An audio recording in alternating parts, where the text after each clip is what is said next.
5 centres d'information Europe Direct des Pays de la Loire, Mayenne, la Sarthe, la Maine-et-Loire, la Loire-Atlantique, la Vendée. Nous avons conçu ce webinaire sur le modèle et sur le format d'un webinaire que nous avions organisé le 6 mai avec Valérie Hayet sur la réponse européenne à la crise sanitaire. Dans ce webinaire, nous avions déjà parlé un petit peu de crise économique. Les 5 CIED ont eu envie de récidiver en organisant un deuxième format. Et je remercie Marie-Pierre Védrenne, députée européenne, et Guillaume Roty de la représentation de la Commission européenne en France de nous avoir rejoints. Je vais les présenter dans quelques instants. Quelques mots d'abord sur le format et le schéma d'organisation.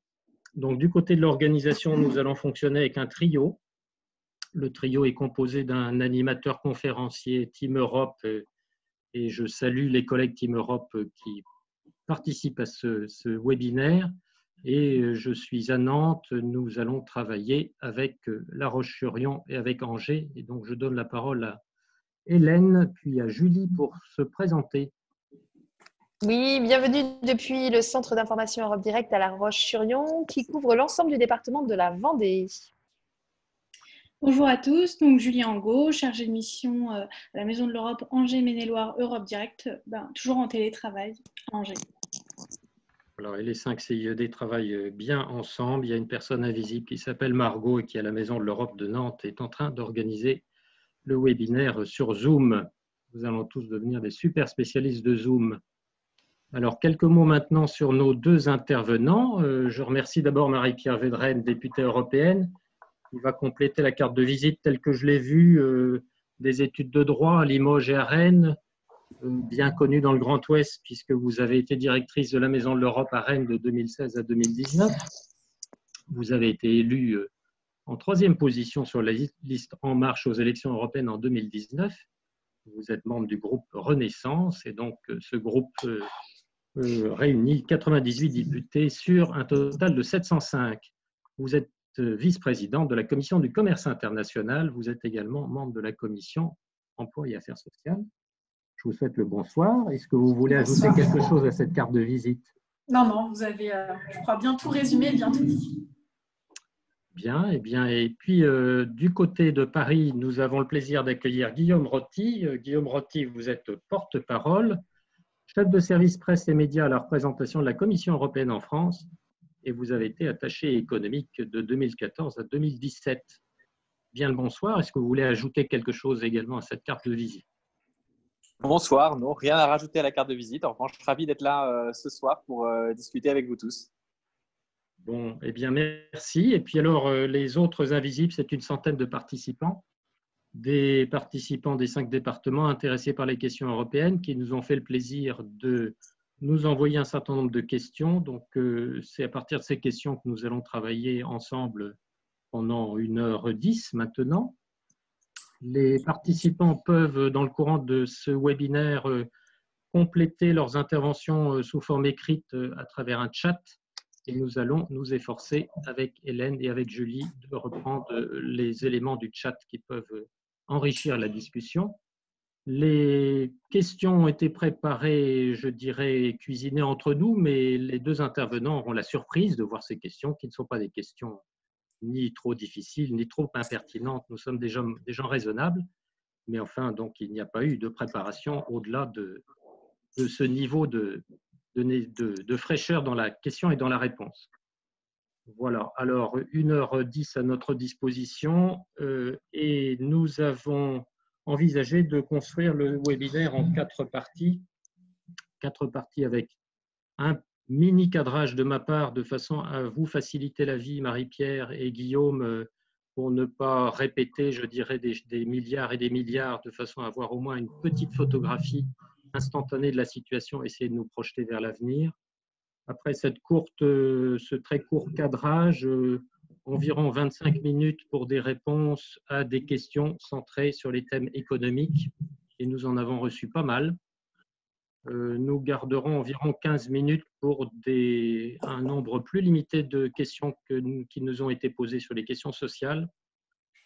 15 minutes sur la dimension internationale de la sortie de crise, donc on ne couvrira pas tout, mais on s'articule bien dans la sortie de crise, quel est l'international sur lequel l'Europe peut travailler et doit travailler. Et puis 5 minutes de conclusion pour réfléchir. Et réfléchir, si je l'oublie, je vais le dire maintenant, en prévision aussi d'un 3e webinaire qui est envisagé par les CIED à la fin du mois de juin, qui est encore en construction, mais sur les thèmes environnement et Green Deal. Donc, si vous avez moins de questions que prévues sur le Green Deal, c'est logique, c'est que c'est une séquence que nous espérons construire en 3 parties. Alors, quelques 2-3 éléments pour nos auditeurs, pour ne pas les perdre trop en chemin, et puis les intervenants vont certainement me corriger et compléter sans difficulté. Rappelez que nous avons parlé de crise sanitaire avec Valérie Hayet. À l'époque, déjà le 6 mai, nous avions beaucoup de questions sur la dimension économique. Les Européens convaincus que nous sommes, au moins certains d'entre nous, retiendront qu'au mois de mars, le mois de mars était un mois assez décevant puisque en dehors de la crise qui s'est amplifiée au niveau du Conseil européen, nous sommes arrivés à un désaccord flagrant sur le cadre financier multiannuel, celui qui avait été imaginé et proposé par la commission Juncker en 2018. Et en mois de mars, on était un petit peu nulle part avec un certain nombre de pays dits du club des frugaux, souhaitant ne pas du tout mutualiser des dettes. Et donc, ce résultat avait été difficile à expliquer effectivement aux citoyens qui espéraient déjà des débuts de réponse au mois de mars. Au mois d'avril, le Conseil européen a progressé, il a validé un accord de l'Eurogroupe. Et dans cet accord de l'Eurogroupe, on retrouve 3 éléments, je dirais, de mesures dites d'urgence, mais avec des montants qui sont des montants du jamais vu, puisqu'on parle de 540 milliards. Dans les 540, il y en aurait 100 sur le soutien des mesures de chômage partiel. Ça, c'est des éléments vraiment très novateurs au niveau européen. On a mis sur la table, ou en tout cas évoqué, 200 milliards pour les PME via des prêts de la Banque européenne d'investissement. Et les 240 milliards restants seraient du mécanisme européen de stabilité, un mécanisme toujours bien difficile à expliquer, mais qui recouvre bien la problématique difficile de la mutualisation des dettes. Le Conseil européen a aussi demandé à la Commission à ce moment-là de faire une nouvelle proposition de cadre financier multiannuel, pluriannuel, pour la période 2021 à 2027. Et donc, au mois de mai, nous avons vu se dérouler 2 éléments sur lesquels maintenant nous allons pouvoir élaborer. Le premier, c'est la proposition franco-allemande de relance du 18 mai, avec volonté d'aller vers un schéma de l'ordre de 500 milliards pour des régions et les secteurs les plus durement touchés par la pandémie, de passer dans ce cadre-là par le budget communautaire. Et donc, un élément que, je dirais, l'histoire retiendra, puisque l'Allemagne change son fusil d'épaule en admettant qu'une mutualisation des dettes n'est pas un péché, à commettre, mais qu'on peut imaginer de tels mécanismes. Le 27 mai, la Commission européenne a proposé un nouveau cadre financier pluriannuel. Ce cadre pluriannuel de 1100 milliards, c'est des sommes colossales, des chiffres assez voisins de ceux proposés en 2018, mais ça n'est pas le total complet, puisque aux 1100 milliards s'ajouterait un gros paquet de 750 milliards, sous un intitulé que Guillaume et Marie-Pierre nous expliqueront de Next Generation EU, à la fois comportant 500 milliards de subventions, je dirais comme demandé par la France et l'Allemagne, et 250 milliards de prêts, comme demandé par les 4 frugaux, et ceci remboursable à des échéances qui vont sembler lointaines à beaucoup de monde, puisqu'on parle de 2027, 2028 jusqu'en 2058. Et puis également la proposition de la part de la Commission de relever le plafond de ressources propres de 1,1 à 2% du revenu national brut. Donc, c'est des éléments qui peuvent paraître techniques, mais qui sont vraiment fondamentaux et extrêmement novateurs et sur lesquels vous allez pouvoir élaborer. Voilà ce que je pouvais essayer de recadrer ou remettre sur la table pour bien démarrer sur l'état des lieux de la situation aujourd'hui. Et je vois nos 2 intervenants hocher de la tête, mais ils vont avoir des questions qui vont permettre vraiment de compléter ce petit panorama. Et si vous en êtes d'accord, à ce moment-là, je vais céder la place et la parole à Hélène qui va vous faire des questions et des questions par bloc de 2. Donc, dans le bloc économique, on va passer des questions liées plutôt à la négociation interinstitutionnelle, des questions plutôt sur la thématique des ressources et ressources propres, des questions plutôt sur les dépenses, une fois qu'on a des recettes, pour quelles dépenses, et puis nous verrons si nous avons encore le temps pour d'autres questions sur le bloc économique, sans perdre notre fil conducteur. Donc, si vous avez la gentillesse de nous faire des réponses de l'ordre de 3 minutes à chaque fois, on sera dans un tempo parfait.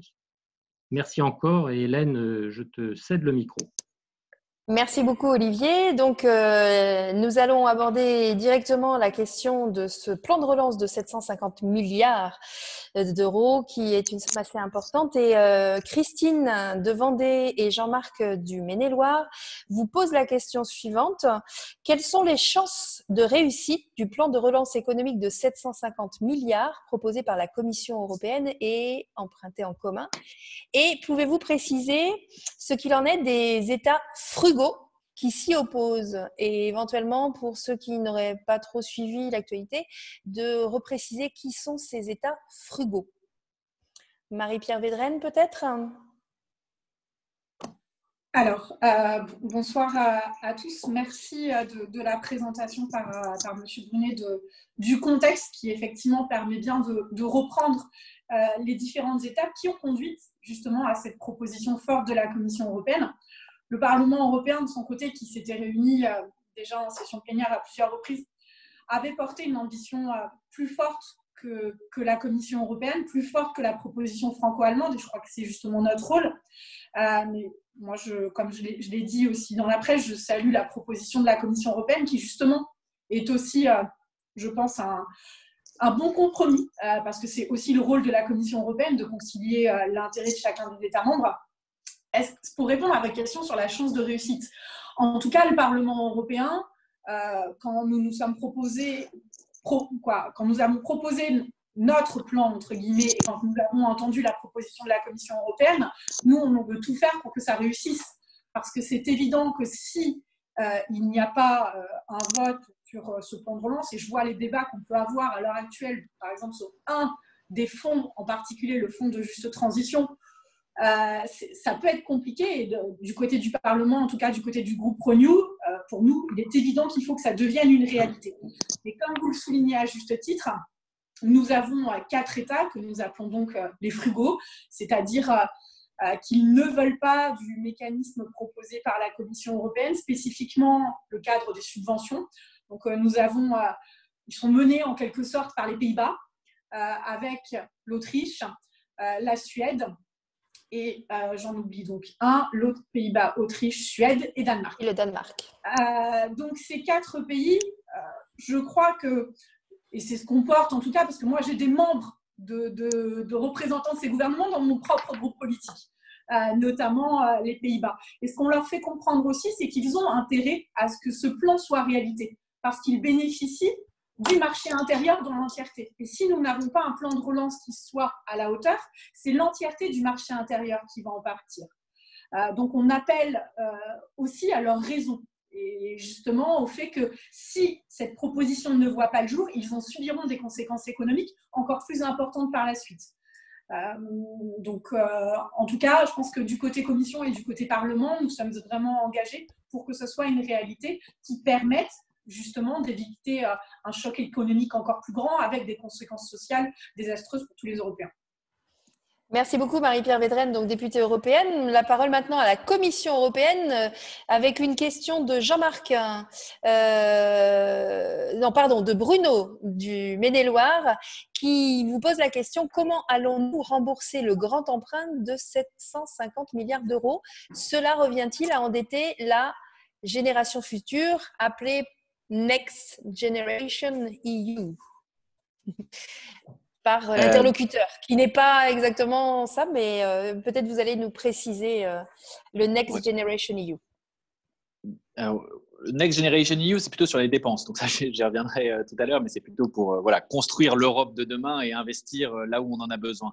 Mais la question est vraiment pertinente, c'est ce qu'on fait avec ce plan de relance, en tout cas ce que nous, on a proposé à la Commission, c'est de dire on a un défi économique qui arrive une fois dans une génération, un défi économique sans précédent. Il y a quand même, on estime qu'il va y avoir une contraction de l'activité économique en Europe de près de 8%, donc c'est plus encore que ce qu'on a subi pendant la crise économique de 2008. Donc il y a un vrai choc économique, il y a un vrai défi sur lequel il faut être lucide. On a eu tendance à beaucoup regarder la situation sanitaire, ce qui est extrêmement important.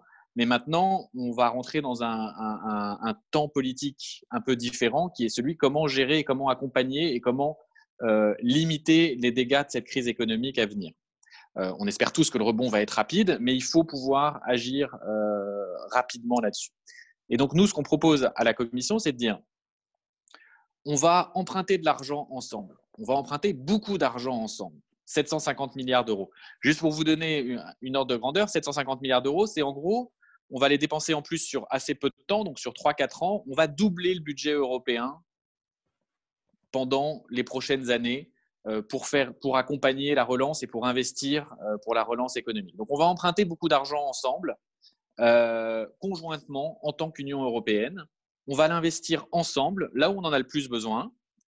Et après, on va le rembourser ensemble plus tard. Comme tout emprunt, quand vous empruntez de l'argent, c'est pour le dépenser maintenant, parce que vous en avez besoin vraiment maintenant, et que vous pensez que ça va générer, que vous aurez suffisamment de revenus dans le futur pour le rembourser plus facilement dans le futur. Et c'est exactement la même mécanique que nous, on propose. Donc, on dit, on emprunte cet argent, c'est la Commission européenne qui va avoir l'autorisation des États membres d'emprunter cet argent et ces 750 milliards, et on va commencer à les rembourser dans le prochain cadre financier pluriannuel.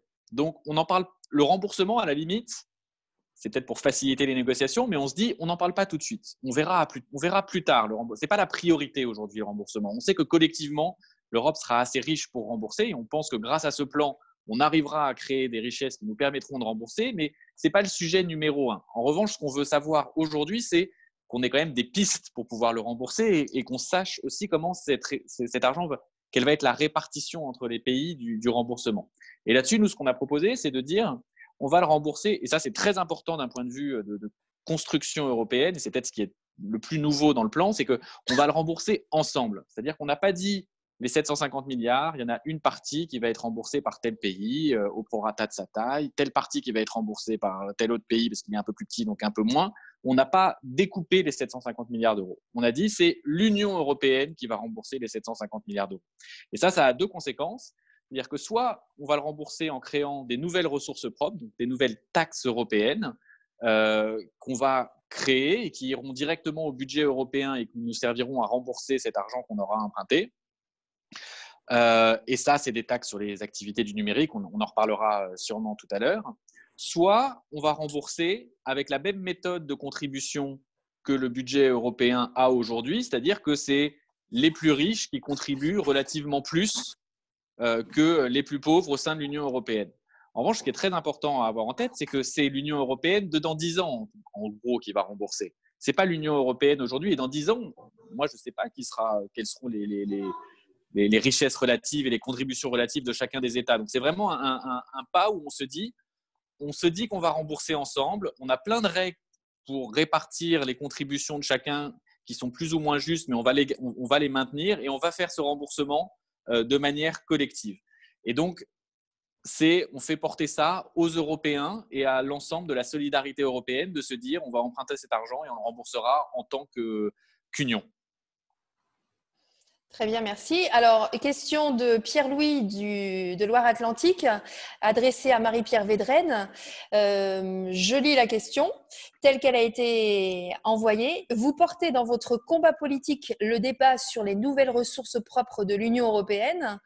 Les propositions de la Commission 442 finale vous paraissent-elles à la hauteur ? Alors, sur les ressources propres spécifiquement, donc, j'ai ma collègue Valérie Hayet, qui est justement des Pays de Loire, qui est rapporteure sur les ressources propres. Donc, je pense que vous en avez en plus discuté longuement avec elle lors du précédent webinaire, mais là, sur les propositions qui sont faites par la Commission européenne. Du côté du Parlement européen, les ressources propres, ça a toujours été un combat de manière globale et dans tous les groupes politiques, qui est très important parce que justement, ça nous permet aussi de sortir des égoïsmes nationaux qu'on retrouve au sein du Conseil. Sur les propositions qui sont faites par la Commission, sur le volet spécifiquement ressources propres, pour nous, c'est en dessous des ambitions du Parlement européen. Guillaume Rottier évoquait effectivement la taxe sur les services numériques. C'est pour moi essentiel et il faut qu'on arrive à le mettre en place. Mais il y a aussi une proposition de la Commission européenne qui verra le jour en 2021, c'est le mécanisme d'ajustement carbone aux frontières. Il faut aussi qu'on avance, mais il y a plein de questions qui se posent, notamment la compatibilité avec les règles de l'Organisation mondiale du commerce. Il y a des choses qui sont sur la table, donc c'est positif, mais il faudra qu'on puisse avancer assez rapidement et il faudra, là encore, que les égoïsmes nationaux s'estompent pour arriver à des propositions ambitieuses. Très bien. Et concernant justement les dépenses, si on passe à l'autre volet, Philippe de Loire-Atlantique justement demande quelle est la probabilité que le Parlement européen puisse adopter des inflexions fortes par rapport aux politiques précédentes pour accélérer la transition énergétique et écologique. Par exemple, décider de ne pas soumettre les investissements verts à la règle des 3%. Alors, sur le volet dépenses, le Parlement européen, c'est pareil, il a toujours été clair depuis sa résolution d'avril. Pour nous, il y a effectivement construire ce plan de relance, mais le construire avec des objectifs, c'est effectivement assurer les transitions sur le volet du pacte vert et sur le volet du numérique. Moi, je crois que la Commission européenne est aussi dans cette ligne-là. Ursula von der Leyen, le combat avant le Covid et les axes de travail, c'était le pacte vert et on l'a vu encore dans cette ligne-là. Donc pour nous, c'est capital effectivement d'assurer les transitions. Et d'assurer les transitions de toutes nos entreprises, c'est justement remettre la relance énergétique, écologique au cœur du plan de relance. Par contre, soyons réalistes aussi, nous avons aussi des voix qui s'élèvent au Parlement européen pour dire que ce n'est pas la priorité, qu'il faut favoriser la relance à tout prix. Mais je crois qu'on a quand même une ambition générale et des voix s'élèvent pour dire que justement, il faut, au travers de ce plan de relance, faire en sorte que les transitions et accompagner nos entreprises pour répondre aux objectifs du pacte vert. Donc là encore, notre engagement, c'est total pour que ces transitions soient réussies. Et il y a des questions qui se posent notamment. Je crois que la Banque européenne d'investissement, aussi dans son travail et dans ses propositions pour soutenir des projets, elle est dans cette même logique, garantir l'accomplissement et nos objectifs. Donc, il faut que justement, on soit tous dans cette même ligne, mais ça passera aussi par des plans nationaux qui iront aussi dans ces mêmes objectifs. Alors justement, pour Guillaume Rottier à la Commission européenne, Anna de Sarthe pose la question: à qui bénéficiera le plan de relance au niveau régional, départemental et communal?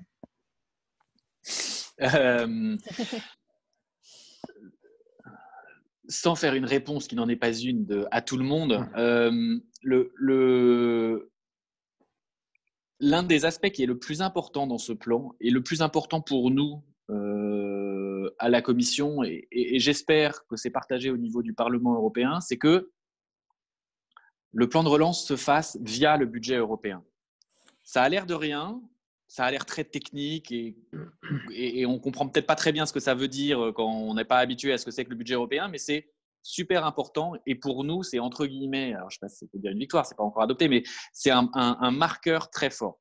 Parce qu'en gros, ça veut dire que ce qu'on va faire, c'est qu'on ne va pas créer quelque chose de complètement nouveau, un nouveau mécanisme européen de stabilité, un nouveau outil où on se dirait on va définir des règles spéciales pour le plan de relance, on va dire que les bénéficiaires du plan de relance, ça va être telle et telle catégorie de personnes. Non. Au contraire, on va utiliser quelque chose qui existe depuis longtemps, qui fonctionne depuis longtemps, avec des programmes qui existent depuis longtemps, notamment tous les programmes de fonds structurels, de fonds européens de développement économique régional, de fonds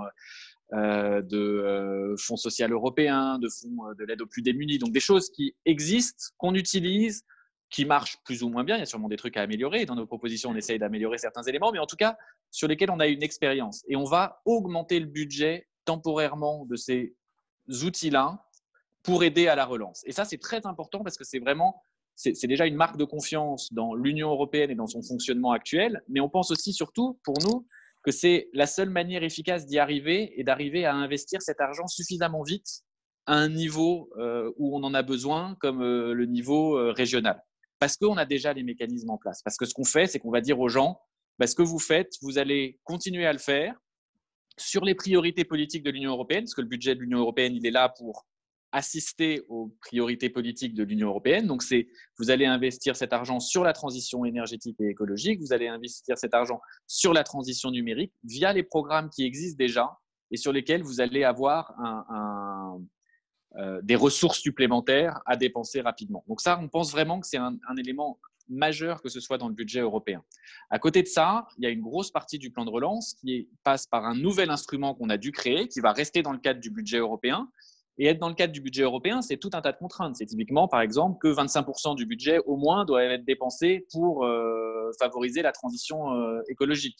C'est une nouvelle règle qu'on veut instaurer, qui est que 0% du budget européen doivent aller à l'encontre de la transition écologique et numérique. C'est le principe du ne pas faire de mal à l'environnement. Donc, on a mis une grosse enveloppe pour ce qu'on a appelé un soutien aux États. Donc, en fait, on va dire aux États, écrivez-nous un plan de réforme, de quoi vous avez besoin dans votre pays. Et là-dessus, il y aura sûrement beaucoup de programmes aussi régionaux et locaux. On peut penser à des programmes de rénovation énergétique de bâtiments qui vont vraisemblablement se décliner à un niveau très, très local. Nous, on ne les connaît pas encore, ça va dépendre de chaque pays. Mais en revanche, on sait que comme ça va passer par le budget européen, ça va passer par toute une mécanique dont on pense qu'elle va permettre d'être à la fois efficace, d'alimenter et de soutenir les objectifs européens et aussi d'avoir un contrôle sur comment sont utilisés ces fonds et est-ce que ces fonds sont bien utilisés parce qu'il y a des contraintes et des règles en termes d'audit, d'état de droit. Alors parfois c'est gênant, parfois ça permet trop lentement, c'est trop compliqué, mais ça permet aussi de s'assurer que cet argent est bien investi et que, notamment on parlait des frugaux en début de webinaire, pour eux, c'est quelque chose d'important. S'assurer que cet argent qui contribue, parce que les frugaux, il faut aussi dire que c'est des contributeurs nets, donc c'est des gens qui donnent en général plus d'argent qu'ils n'en reçoivent. Pour eux, c'est important de s'assurer que cet argent, s'il est dépensé ailleurs en Europe, il est plutôt bien dépensé et ils font pas mal confiance à toute la chaîne de contrôle qui a été mise en place entre la Commission, la Cour des comptes et des choses comme ça. Donc, vraiment, pour moi, la réponse est que dépenser cet argent via le budget européen, ça permet d'avoir beaucoup de garanties sur comment il va être dépensé. Ah, Hélène, on ne t'entend plus. Oui. Alors, un petit son qui manque de Hélène. Et puis, effectivement, moi, je lui rends la parole après pour mettre mon grain de sel tout de même sur ce que j'entends. Il y a évidemment toute la discussion du trio et du Conseil européen sur lequel vous n'avez pas la main. Et je le dis parce que j'ai vu sur le chat une question sur l'influence de l'arrêt de la Cour de Karlsruhe et les raisons pour lesquelles l'Allemagne a changé de trajectoire. Et puis peut-être aussi les Allemands. Là aussi, c'est très intéressant de voir et de savoir qu'au Parlement européen, vous avez forcément dans chacun des groupes politiques un certain nombre d'États. Et peut-être pour faire la liaison avant de rendre la parole à Hélène qui a retrouvé son micro, un petit mot de plus sur l'Allemagne parce que c'est tout de même un élément historique. L'Allemagne change de trajectoire. On a eu la Cour de Karlsruhe. On comprend bien que la présidence va être allemande au niveau du Conseil européen dans la deuxième partie de l'année. On comprend bien qu'Angela Merkel souhaite sortir avec un bon bilan. Mais comment analysez-vous ce changement de trajectoire qui devrait nous aider si l'alignement de planète se maintient bien ? Je crois que ça revient un petit peu à ce qu'on disait en introduction. L'Allemagne, elle tire profit aussi du marché intérieur européen. Donc, elle a tout intérêt à avoir un plan de relance qui permette à tous les États membres de l'Union européenne de rebondir rapidement. Il y a une approche aussi très pragmatique des Allemands. Mais bien évidemment, et je le vois aussi, comme vous le soulignez, on a des représentants de chaque État, de plusieurs États membres dans mon groupe. Moi, j'échange avec mes collègues allemands et tout de suite, les questions qu'ils me posent, ça revient à ce que disait Guillaume Rossi à l'heure actuelle, c'est l'utilisation des fonds, dans quel objectif ça va être fait. On peut le dire, il y a une vraie rigueur allemande dans l'utilisation des fonds. Il y avait cette petite musique que dans certains États, les fonds pouvaient être mal utilisés ou certains États n'étaient pas préparés, mais on a bien vu qu'aussi cette situation, il n'était pas question de savoir si un État était mieux préparé qu'un autre. On est tous touchés par ce choc sanitaire et il faut donc une réponse exceptionnelle. Et les Allemands en ont tout à fait conscience. Par contre, il faut qu'effectivement les choses soient faites dans les règles. Ça, c'est important. La conditionnalité relative à l'état de droit, comme Guillaume Roty le disait aussi, moi, j'y suis très favorable parce que on ne peut pas, justement, l'Union européenne ne peut pas donner, c'est pas donner, mais c'est contribuer au budget des différents États membres s'ils ne respectent pas les principes et les valeurs fondamentales qui fondent justement le projet européen.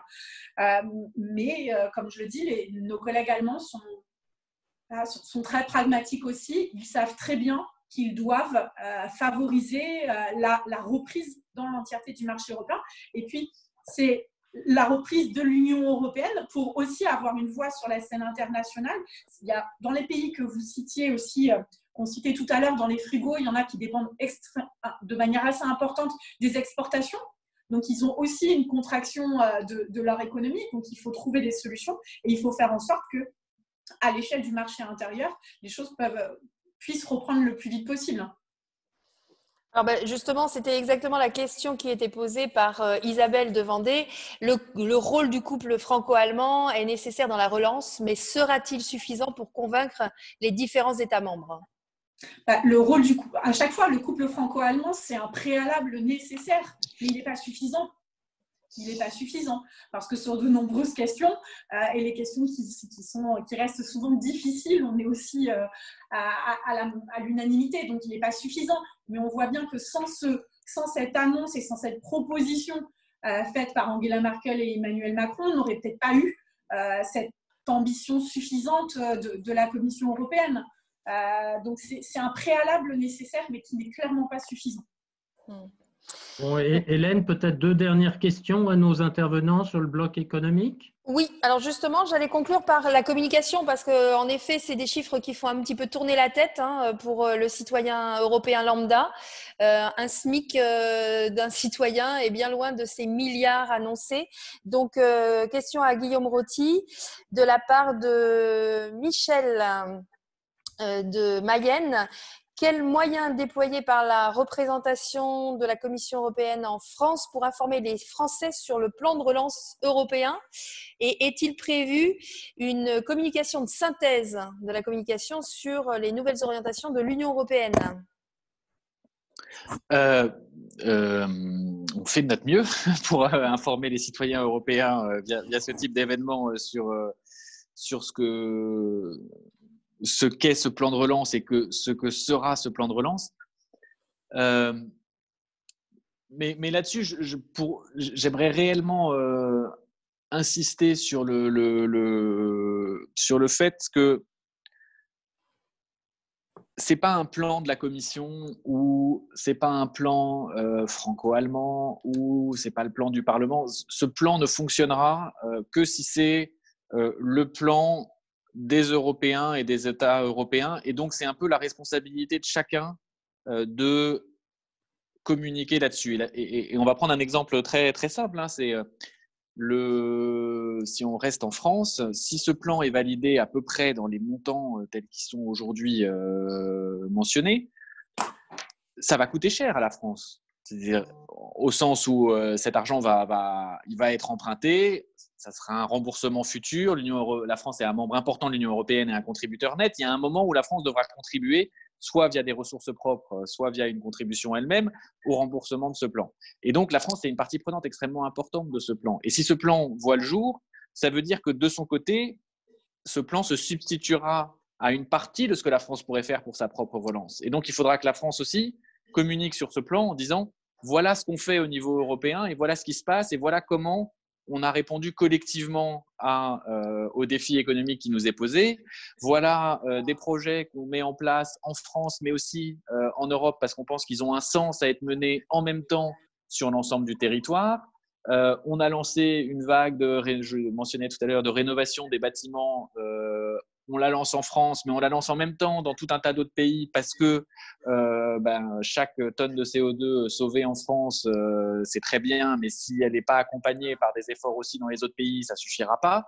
Voilà. Et donc, il faut vraiment avoir cette idée que ce plan il est européen et il sera porté par la Commission, il sera porté par le Parlement, il sera porté par tout un tas d'acteurs politiques, mais la communication, elle doit être, à mon avis, la plus décentralisée possible, à la fois par les différents canaux qu'il y aura et les choses comme ça. Donc, je pense pas qu'il faut, en tout cas, j'aimerais bien qu'il y ait beaucoup de débats sur ce plan, qu'il y ait beaucoup de discussions, de communication et qu'il soit porté par énormément d'acteurs différents, parce que beaucoup d'acteurs seront impliqués là-dessus.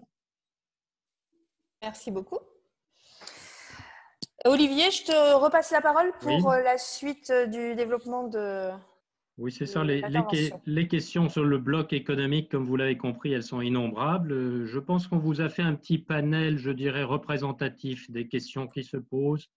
Bon, sur la mécanique interinstitutionnelle, remerciements pour vos explications. Encouragement à nos auditeurs, bien sûr, à suivre les prochaines étapes. Bien expliquer et réexpliquer ce que vous avez fait, qu'on est vraiment dans la barque commune de la proposition et que aussi la communication doit être portée par l'ensemble des acteurs, vraiment avec une dimension européenne, et puis beaucoup d'interrogations légitimes sur on va s'endetter jusqu'au cou longtemps, et que se passera-t-il, y compris une question plus impertinente qui était posée par quelqu'un sur le chat en disant quid si l'Union européenne se disloque dans 20 ans ou dans 30 ans, mais enfin je pense que nous n'allons pas faire des plans sur des mauvaises comètes. Nous espérons bien sûr que les choses vont se faire bien, mais en faisant porter les choses beaucoup sur la prochaine génération. Donc, avec un espoir, évidemment, que la construction soit aussi solide que possible pour les années qui viennent. Bon, cela étant, nous avons aussi un bloc de questions plus court sur la dimension sociale. Et la dimension sociale, j'ai été moi-même étonné de voir qu'il y avait beaucoup de questions sur l'économique et finalement assez peu de questions sur le social. On va vous en faire quelques-uns et c'est Julie qui va reprendre la balle dans quelques instants. Plutôt orienté sur les interrogations, je dirais, de l'avenir des jeunes, emploi des jeunes, accès au marché du travail. Ce n'est pas une surprise, c'est logique. Ça n'est pas non plus sans lien avec la question précédente de la dette, jusqu'à quand, pour qui, comment. Des interrogations aussi du monde économique. Je suis une PME, j'essaye de sauver ma peau. Qu'est-ce que l'Europe peut faire pour moi dans les années qui viennent? Est-ce que la crise va changer la donne? Et puis, une fois que Julie aura posé 2 ou 3 questions, je vais aussi reprendre la main pour compléter, parce que je pense que vous souhaitez élaborer aussi sur les questions sociales en ne vous limitant pas à la question de l'emploi des jeunes et à la question des PME, mais qui sont des questions sérieuses et tout à fait tournées sur l'actualité. Nous respectons aussi, je dirais, le schéma des questions qui nous ont été posées. Et donc, avec ce cadre, Julie, tu peux prendre la main si tu le veux bien. Alors, on va commencer sur le sujet de l'emploi des jeunes. Pour Marie-Pierre Védrenne, la double question de Célia de Maine-et-Loire et de Sophie de la Sarthe. Donc, comment l'Europe peut aider l'emploi des jeunes et quel message transmettre aux jeunes en questionnement sur leur avenir professionnel et leur employabilité en début de carrière dans ce contexte de crise?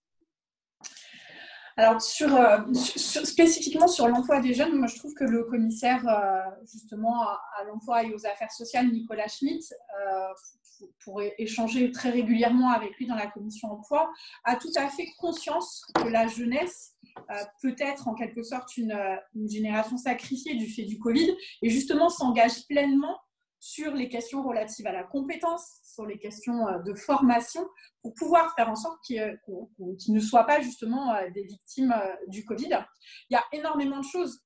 Quand Guillaume Roty évoquait tout à l'heure le budget, que ça soit au travers de fonds spécifiques tels que le Fonds social européen, pour justement faire en sorte d'avoir des formations, sur la question du Fonds européen d'ajustement à la mondialisation, pour faire en sorte que le Covid soit un des critères qui permettent justement, en cas de chômage, d'avoir des formations qui répondent à ces objectifs-là pour assurer un emploi. Puis, un des premiers axes, alors, je veux le citer là, même si votre question elle est spécifique aux jeunes, mais il faut quand même souligner qu'une des premières mesures aussi qui a été prise au niveau européen, c'est le mécanisme SURE, c'est de mettre en place un premier pas sur l'assurance chômage au niveau européen. Donc ça, c'est à saluer parce que justement, la dimension sociale, elle a bien été prise en compte. Parce que de ce choc sanitaire avec ces mesures de confinement, on a un choc économique qui va se transformer en choc social et il faut faire en sorte que justement des populations les plus vulnérables ne se retrouvent pas encore plus sur le bord de la route. Et là, moi, je trouve que du côté commission, du côté Parlement, il y a bien cette volonté commune de travailler sur les questions de compétences pour justement favoriser l'employabilité. Donc, il y a énormément de choses qui sont possibles. Alors, moi, souvent, justement, quand j'échange avec les jeunes, les questions qu'ils me posent à chaque fois, c'est sur Erasmus.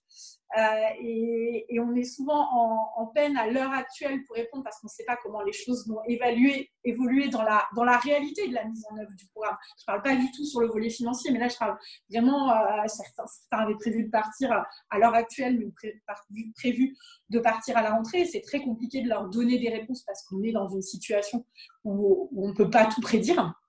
Mais vraiment, le focus jeune, il est bien présent. Vous avez cité tous les fonds et il y a cette volonté justement d'assurer un vrai accès au marché du travail. Alors, on enchaîne sur le sujet des PME pour Guillaume Roty.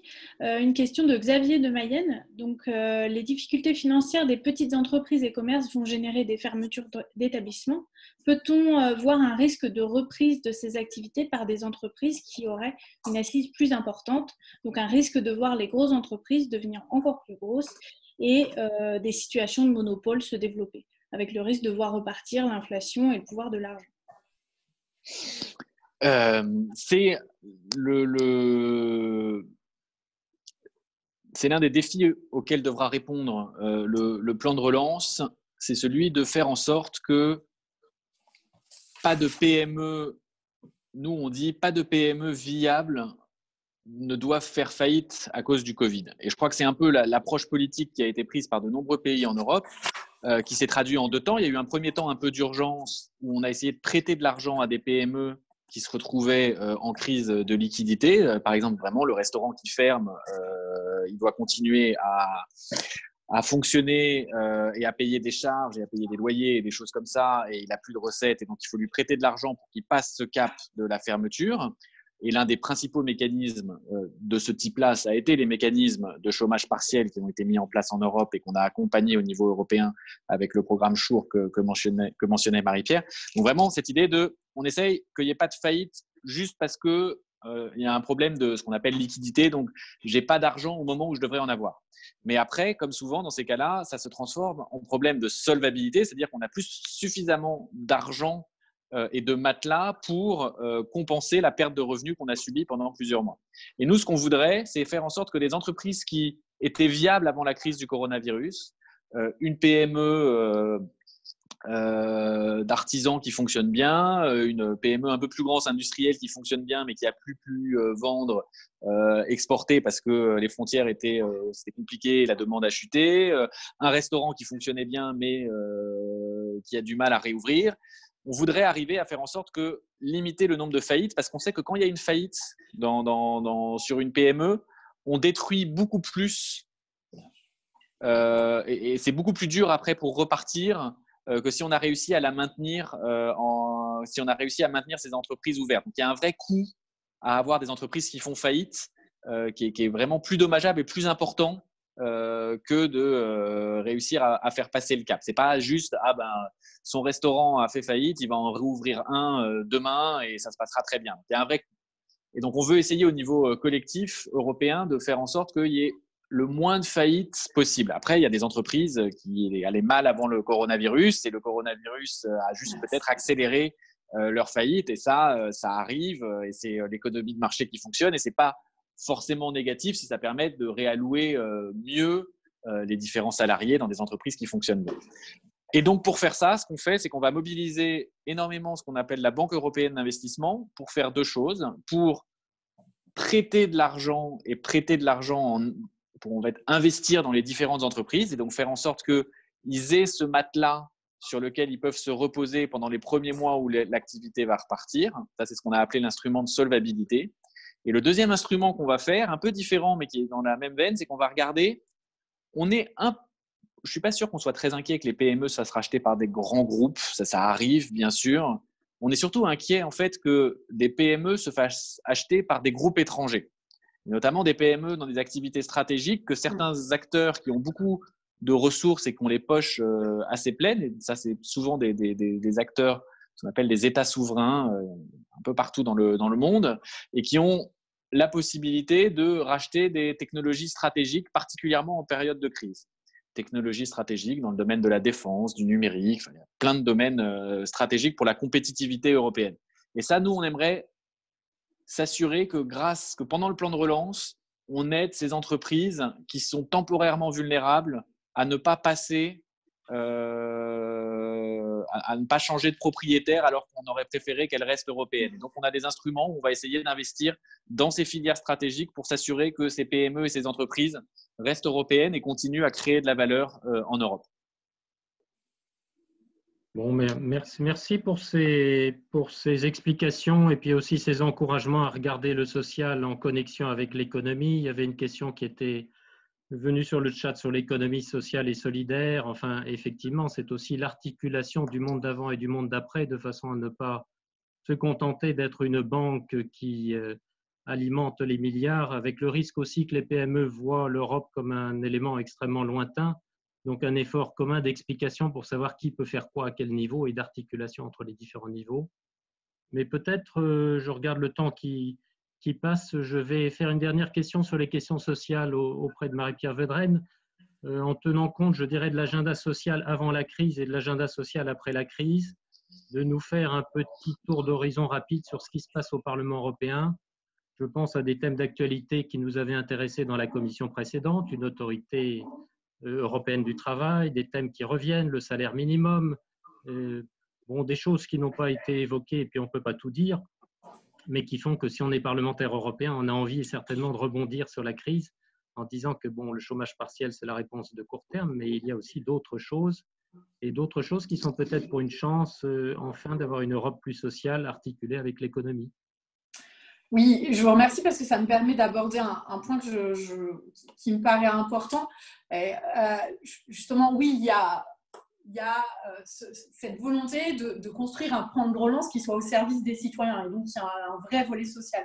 Et Ursula von der Leyen l'a bien annoncé dans ses différentes présentations, c'est aussi le rôle que va avoir le semestre européen, justement en tant qu'instrument de coordination et en tant qu'instrument de convergence sur le volet économique, mais aussi sur le volet social. Et moi, dans mon groupe politique, justement, je suis rapporteure sur le semestre européen, sur le volet emploi. Et je crois que c'est extrêmement important parce qu'on entend aussi souvent un peu tout sur ces questions-là, et on voit que justement la volonté de l'Union européenne, c'est de garantir davantage de convergence. Quand dans le semestre européen, on intègre les objectifs du développement durable, quand on intègre le socle européen des droits sociaux, c'est justement pour garantir un vrai volet social. Donc ça, c'est extrêmement important. Et du côté du Parlement européen, on se mobilise aussi dans ce sens-là.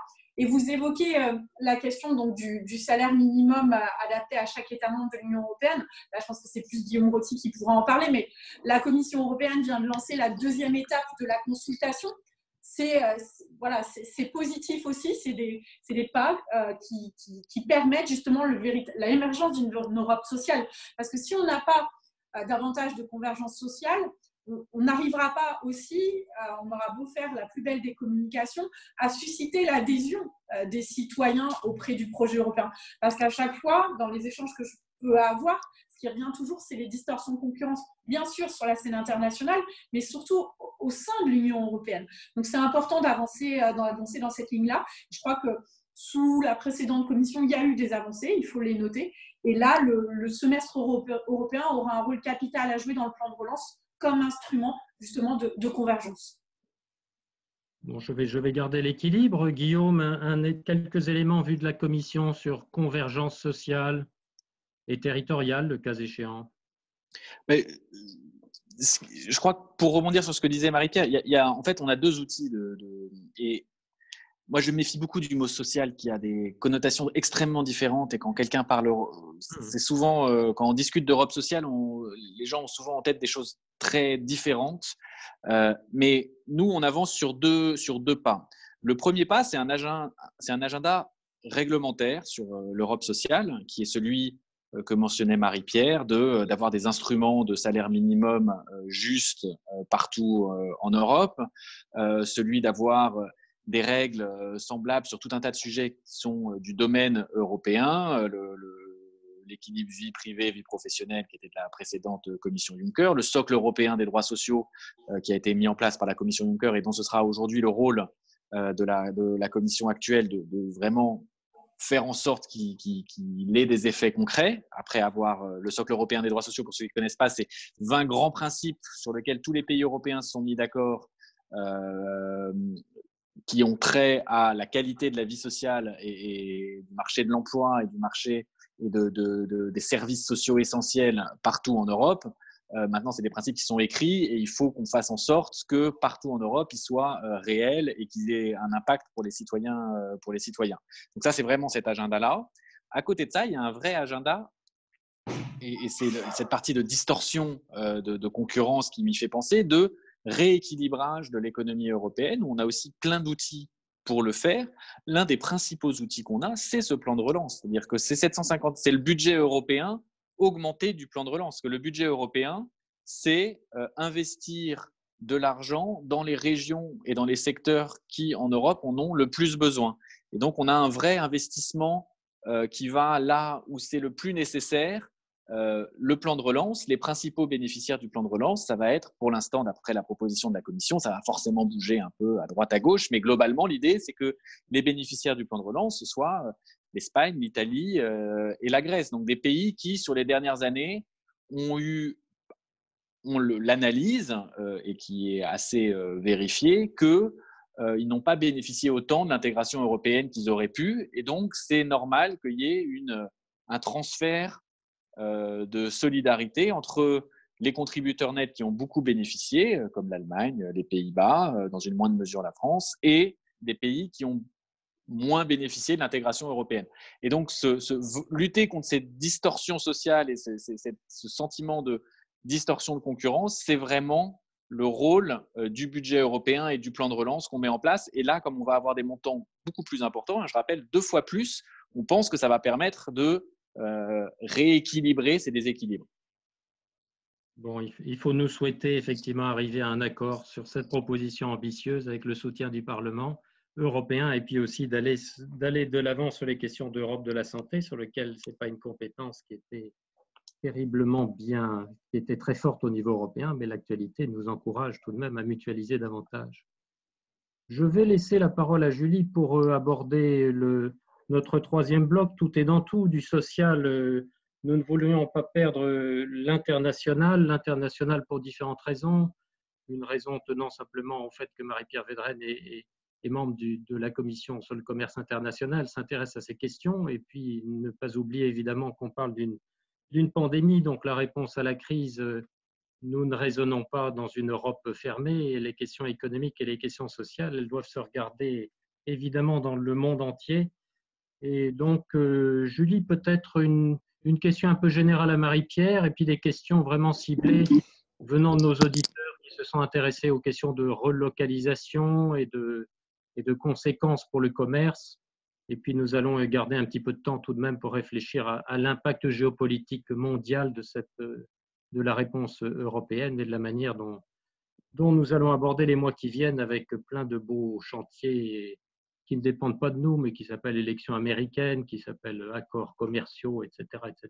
Mais Julie, d'abord, reprends la parole si tu veux bien. Alors, une question de Flavien qui nous vient du Maine-et-Loire pour Marie-Pierre Védrenne. Comment pensez-vous que le commerce international va évoluer sur le plan intra-européen suite à la crise actuelle et étant donné les limitations douanières imposées ? Alors, quand on regarde les chiffres à l'heure actuelle du commerce mondial, que ce soit ceux de l'OCDE, mais aussi les chiffres qui sont donnés par la Direction générale du commerce de la Commission, il y a une vraie contraction des échanges commerciaux, c'est évident. On fera face à une baisse du commerce mondial qui est extrêmement importante. Les premiers chiffres étaient de l'ordre entre 13 et 32% en matière d'impact en 2020. Donc, ça sera très grave, notamment pour des pays qui sont exportateurs. Et comme vous le soulignez, M. Brunet, ça a suscité aussi beaucoup de questions parce que de cette situation-là, on a aussi vu notre forte dépendance vis-à-vis de la Chine. Et c'est évident que maintenant, nous avons beaucoup de débats dans la Commission commerce internationale sur Alors, la notion de souveraineté, c'est un petit peu comme la notion d'Europe sociale. Suivant les pays et suivant d'où vous parlez, il n'y a pas forcément la même chose. Mais en tout cas, ce sur quoi on parle beaucoup, c'est l'autonomie stratégique de l'Union européenne. Et c'est là-dessus, pour moi, à quoi on doit tendre, c'est que l'Union européenne a toutes les capacités, de la force aussi de son marché intérieur, d'avoir une politique commerciale qui soit ambitieuse, qui tienne compte des considérations portées par la société civile, qui tiennent compte à la fois la société civile, tous les citoyens européens, et à la fois nos entreprises qui veulent aussi pour une partie exporter, parce qu'on a des entreprises et des savoir-faire en Europe, notamment si je prends dans le secteur agricole avec nos indications géographiques. Donc on a un vrai rôle à jouer pour avoir une mondialisation qui soit basée sur des règles, qui soit juste et qui soit durable. Et là aussi, la Commission européenne, moi, je trouve sur certains aspects, fait des propositions extrêmement intéressantes. L'inconvénient, c'est que sur le volet commercial, on a toujours des débats très passionnés qui sont toujours focalisés sur la conclusion des accords de libre-échange, alors que la politique commerciale, ce n'est pas que la conclusion des accords de libre-échange. Bien évidemment, il y a le moment de ratification au Parlement européen, mais il y a tout ce que ça engendre derrière comme conséquence, et où l'Union européenne exporte aussi ses valeurs au travers de sa politique commerciale. Et je crois qu'il y a quand même des lignes à faire bouger sur ces questions-là. Et on le voit, il y a eu des initiatives, notamment l'initiative des ministres au commerce français et des Pays-Bas, pour faire en sorte que la prise en compte de toutes les questions relatives au développement durable soit plus prégnante. C'est des vrais débats qu'on porte au Parlement européen, parce que ça correspond aussi à une ambition de la société civile, et le volet commercial doit être en cohérence avec nos objectifs du Green Deal et du Pacte vert. Donc c'est important que toutes nos politiques aussi soient bien liées et aillent dans le même sens, parce que comme on a bien vu de cette situation qu'il y avait une vraie interconnexion entre tous les domaines, ça doit se matérialiser aussi par les politiques publiques européennes que nous sommes en train de définir. Alors, je rebondis là-dessus justement avec une question de François de Loire-Atlantique pour Guillaume Roty. La Commission européenne a-t-elle déjà proposé des solutions, taxes aux frontières, mise en cause du dumping monétaire, social et environnemental asiatique, pour favoriser le rapatriement de l'Union européenne des outils de production artisanaux, industriels et d'élevage? Je ne sais pas comment répondre à cette question, parce que oui, on propose plein de choses au quotidien pour que le commerce international soit plus juste, plus en respect avec les valeurs européennes, et crée plus de valeur pour nous, Europe, et pour les autres pays du monde avec qui on commerce. Quand on fait du commerce avec quelqu'un, en général, l'idée, c'est que ce soit bénéficiaire pour les deux parties. C'est pas une question c'est des bénéficiaires pour l'un et pas pour l'autre. Pourquoi beaucoup de productions aujourd'hui ont été délocalisées en Chine? Parce que ça permet aux citoyens européens d'acheter leurs produits moins chers, et ça leur crée du pouvoir d'achat pour acheter des choses qu'ils ne pourraient pas forcément avoir. On a beaucoup parlé de notre dépendance à la Chine sur quelques éléments, quelques molécules essentielles de l'industrie pharmaceutique.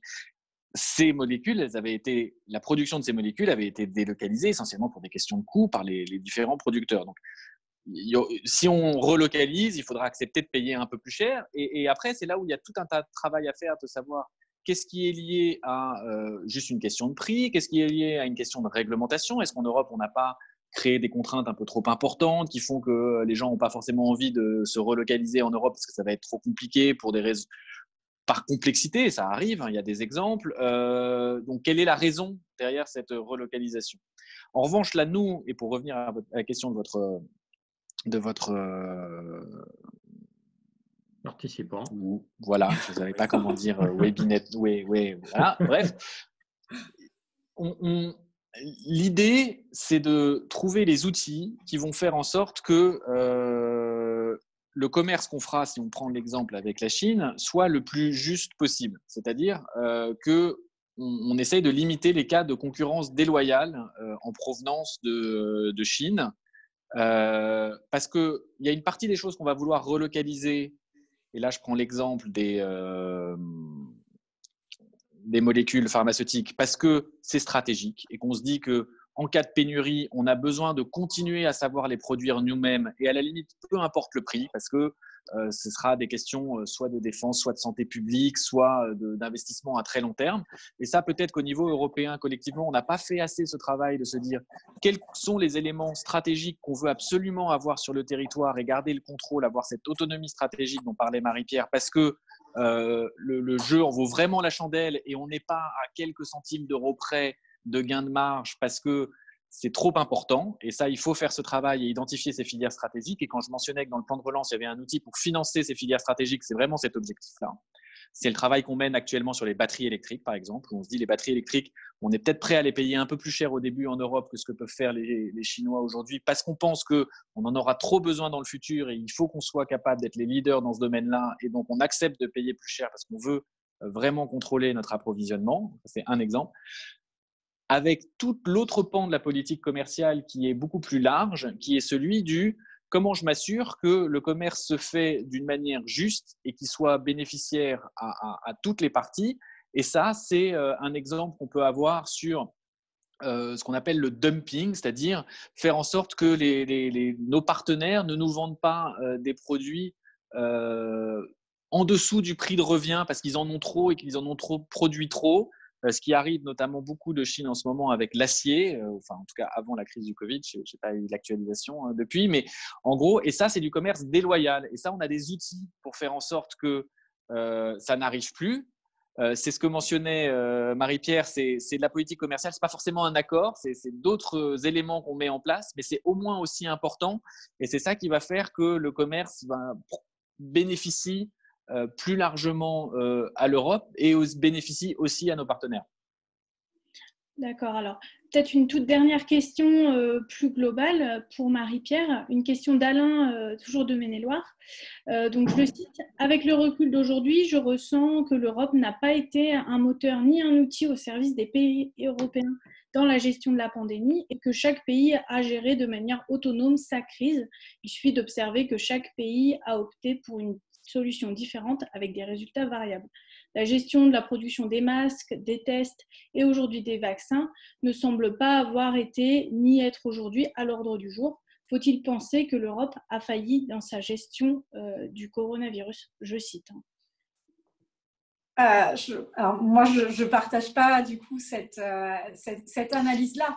Je crois qu'il faut véritablement reprendre, ça a été dit tout à l'heure, la compétence de chaque échelon et la responsabilité de chaque échelon.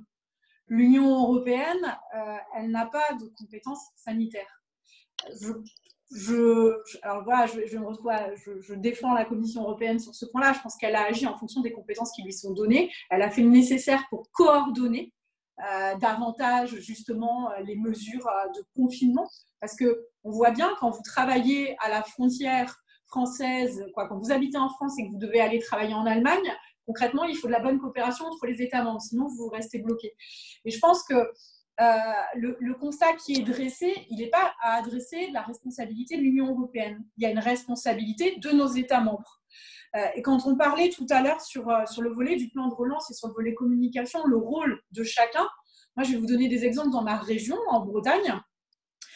Au travers de la politique régionale, la région a commandé, parce que le Parlement européen, suite à une proposition de la Commission européenne, a voté différents textes pour permettre, dans le cadre des fonds qui restaient de la politique cohésion, de justement commander des masques, commander du gel hydraulique, etc. La région Bretagne a commandé ces masques et elle a affiché avec fierté le fait que 50% de ces achats étaient permis grâce à la politique de cohésion. Donc quand on a justement un niveau local, un niveau national et un niveau européen qui vont tous dans le même sens, on voit justement qu'on peut répondre positivement aux attentes et aux besoins des citoyens européens. Et c'est, moi alors souvent on me dit, ça se voit vraiment que tu défends toujours l'Europe. Oui, je défends l'Europe quand elle fait bien les choses et je pense que dans certains cas elle l'a bien fait. Des fois elle n'est pas toujours à la hauteur, mais je crois que majoritairement dans la gestion de ces crises, elle a été à la hauteur. D'autres exemples, quand on a des ponts sanitaires avec le reste du monde, ou quand on a nos citoyens européens, français notamment, qui sont dans d'autres pays membres de l'Union européenne et qui sont rapatriés sur nos territoires avec l'appui de l'Union européenne. C'est important de le dire que c'est permis grâce à l'appui de l'Union européenne. Et souvent, on ne le dit pas toujours. On dit d'abord que c'est grâce à nous. Et je pense qu'il faut le dire. Mais est-ce que pour autant, il s'agit de dire que tout est merveilleux? Non. Il s'agit justement de continuer à travailler tous dans le même sens pour avoir un plan de relance qui devienne réalité, pour éviter justement un choc social qui soit plus grand et répondre aux ambitions, que ce soit sur le pacte vert et sur le numérique. Donc, je ne ferai pas la même analyse, même si bien évidemment, il y a des choses qui n'ont pas fonctionné. Et je crois qu'il faut savoir dire de quelle responsabilité il s'agit dans chaque cadre. Si je peux juste rajouter un mot là-dessus. Oui, il nous reste encore un peu. Oui. Moi là-dessus, je suis complètement d'accord avec tout ce qu'a dit Marie-Pierre, mais je voudrais surtout lutter contre quelque chose que j'entends assez fréquemment et que je ressens dans la question telle qu'elle a été posée, qui serait que parce que tous les pays de l'Union européenne n'ont pas fait la même chose au même moment, l'Union européenne ne fonctionne pas et n'existe pas. Ça, c'est complètement en dehors de la réalité de ce qu'est l'Europe et de ce qu'on veut faire avec l'Europe. Aux États-Unis, tous les États américains n'ont pas confiné au même moment de la même manière. Nulle part en Chine, toutes les régions chinoises n'ont pas confiné au même moment de la même manière parce que ça n'a épidémiologiquement pas de sens. La réalité n'est pas la même. Donc, en tout cas, partir du constat que tel pays a fait tel type de confinement à tel moment alors qu'un autre pays a choisi une autre option, je ne pense pas que ce soit un constat qui permette de dire l'Union européenne n'a pas fonctionné parce que personne n'a voulu qu'il y ait une manière uniforme de gérer la crise épidémiologique parce qu'elle n'était pas uniforme de toute façon. Là où on peut dire que c'est un peu dommage ou qu'on aurait pu faire mieux, c'est qu'on aurait pu anticiper un peu plus ces éléments, voir quelles étaient les bonnes manières, partager mieux les données sur l'épidémie, comment elle a évolué, des choses comme ça. Bien sûr, il y a plein d'éléments dans ce domaine de la santé où l'Union européenne, effectivement, n'a pas énormément de compétences, donc c'est peut-être pas celui où on a le plus l'habitude d'échanger et de coordonner. Donc, bien sûr qu'il y a plein d'éléments sur lesquels on aurait pu faire mieux. Je pense que le retard a été quand même pas mal comblé au fur et à mesure des semaines, mais en tout cas, je voudrais vraiment pas que cette idée s'installe que c'est pas partout pareil en Europe, donc ça veut dire que l'Europe marche pas. Parce que ça, dans tous les cas, on est perdant. Parce que si c'est partout pareil, les gens vont dire c'est partout pareil, l'Europe ne comprenne rien à la réalité locale, c'est pas possible. Et si c'est pas partout pareil, l'Europe ça fonctionne pas parce que justement c'est la difficulté de l'Europe, mais c'est aussi ce qui fait que ça fonctionne et que c'est un projet incroyable, c'est d'arriver à faire en sorte que chacun fait de la manière qu'il estime la plus pertinente, en coopération avec les autres et de telle sorte que ça marche le mieux possible pour tout le monde. Et vraiment, ça, je pense qu'il faut lutter dans la communication au maximum contre cette idée reçue qui est que si les Allemands ne font pas comme les Français, c'est que l'Europe, ça ne marche pas. Maintenant, c'est très bien que les Allemands ne fassent pas comme les Français et on est unis dans la diversité et les deux mots sont importants. Bon, mais merci pour cet encouragement aux unis dans la diversité. On n'aura pas le temps de tout traiter. Il y avait d'autres questions, par exemple, qui étaient assez bonnes et vous avez lu Le Monde comme moi sur la question des relocalisations, par exemple, de se demander si nous ne prenons pas le risque aussi d'une relocalisation européenne d'avoir une petite Chine à l'est de l'Europe. Bon, ça, c'est aussi un vaste débat sur le dialogue Est-Ouest. Et pas seulement le dialogue nord-sud, mais enfin, on va le mettre dans le paquet commun de la grande négociation qui va avoir lieu. Moi qui ai vu, comme vous, peut-être d'autres dialogues de plans multi-annuels financiers, il y a eu dans d'autres cas vraiment un dialogue difficile entre l'Est et l'Ouest. Ici, on se retrouve plutôt avec un dialogue nord-sud. Peut-être tout de même, en articulant cette question avec quelques mots de conclusion, je vais laisser Guillaume Roty en premier et puis Marie-Pierre en deuxième nous faire un mot final d'encouragement au suivi de l'actualité et effectivement sous le thème Unis dans la diversité. Peut-être moi pour conclure vraiment en deux mots, le premier c'est ce plan de relance est assez historique sur plein de niveaux, ne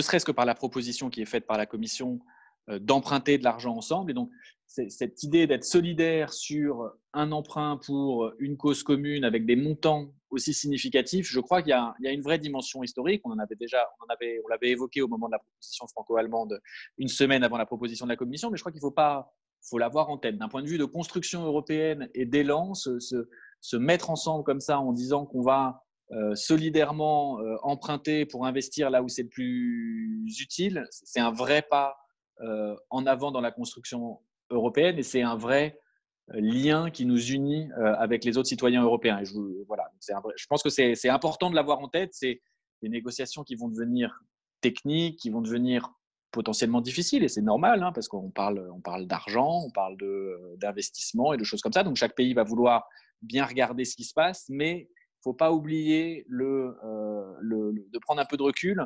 Et je ne voudrais pas que si, à la fin du Conseil européen, on arrive à un plan de relance qui soit de 600 milliards d'euros pour l'ensemble de l'Union européenne, tout le monde se mette à penser échec de l'Union européenne, on s'est mis d'accord sur 600 milliards d'euros alors que la proposition, c'était 750. Non, ce serait déjà un pas assez significatif et historique de se dire, dans cette logique-là, qu'on emprunte beaucoup d'argent ensemble pour l'investir là où c'est le plus utile. Et donc, je voudrais insister sur garder cette idée-là en tête. Parfait. Merci Guillaume. Marie-Pierre Vedrenne.